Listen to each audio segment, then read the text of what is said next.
Jeg har altid regnet med, at Peter blev til et eller andet, for han har altid haft gang i noget. Altid haft gang i nogle forretninger.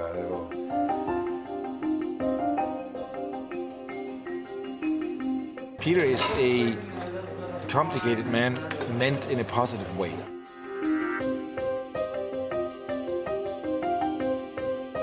Good thinker and a visionary, and he can lead people because he's good at making connections and directing people.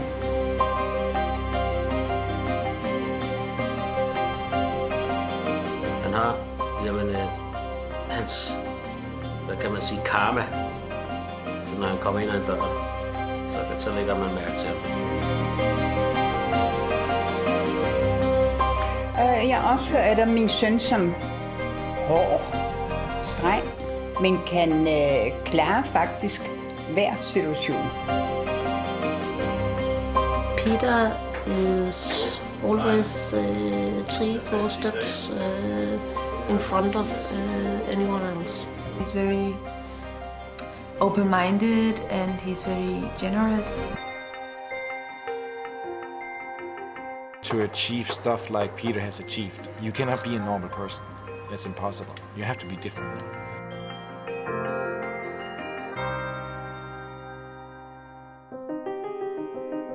Peter Alexander Lexander was born in 1963 in the small fisherman's village of Korsør, Denmark. As his mother went back to work, Peter was raised by his great-grandparents.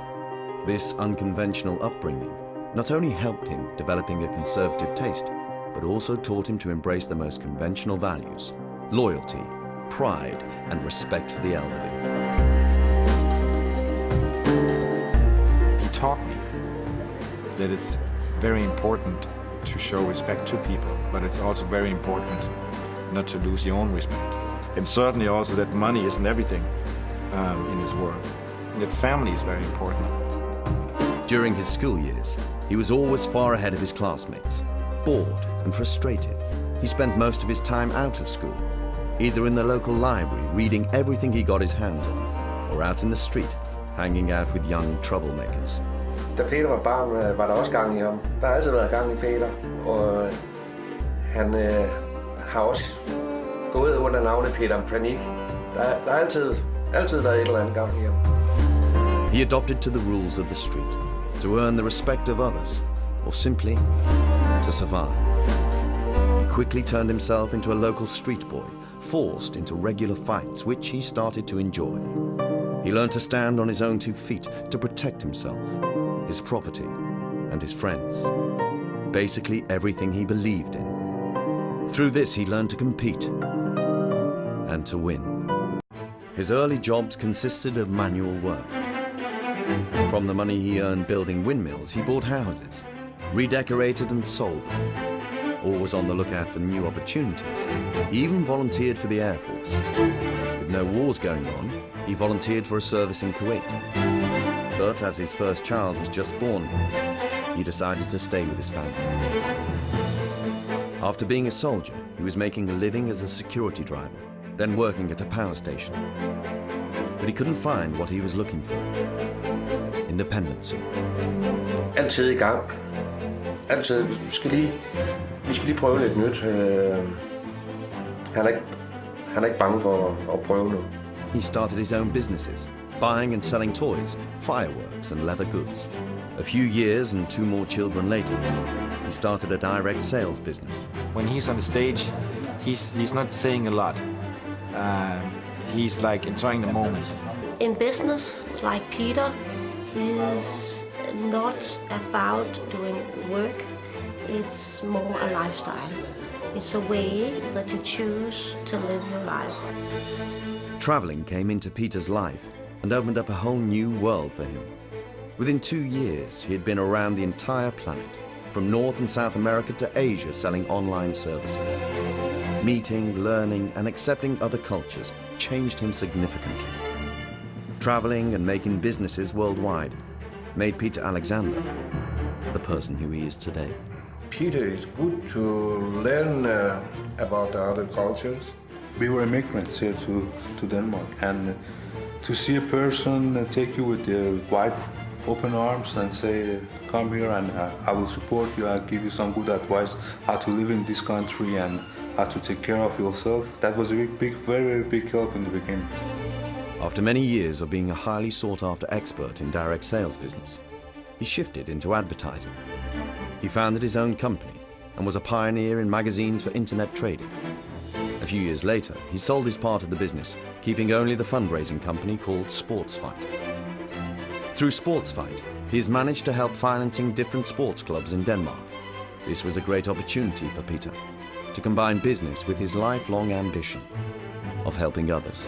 I remember 10 years ago, he told me that one of his biggest goals was to create something where he could give something really back, you know, to people. So what he actually told me 10 years ago, he's actually doing today. When hearing of COP15, the international climate change conference held in Copenhagen, he set out to create a climate game for educational reasons. During his research for this project, he gathered all the information he could on climate issues. Just like in his childhood days, spent in the library, he kept absorbing as much data as possible. When the project fell through, he was wondering what he could do with all his knowledge on this subject matter. He realized that the voluntary carbon credit market was the perfect opportunity. Peter, han er manden, som kan se, hvad er vejen, man skal gå inden for det, altså, eller inden for ting og sager, så nej, det forbavser mig ikke. Fordi når Peter får en idé, så går han 100% op i det, og så gør han det, han har i sine tanker, det udfører han.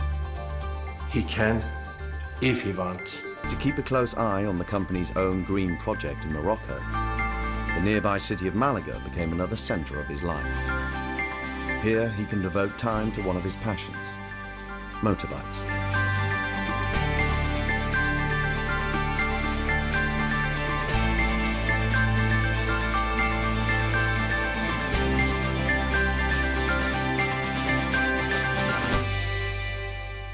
His charity work also makes him travel around the globe.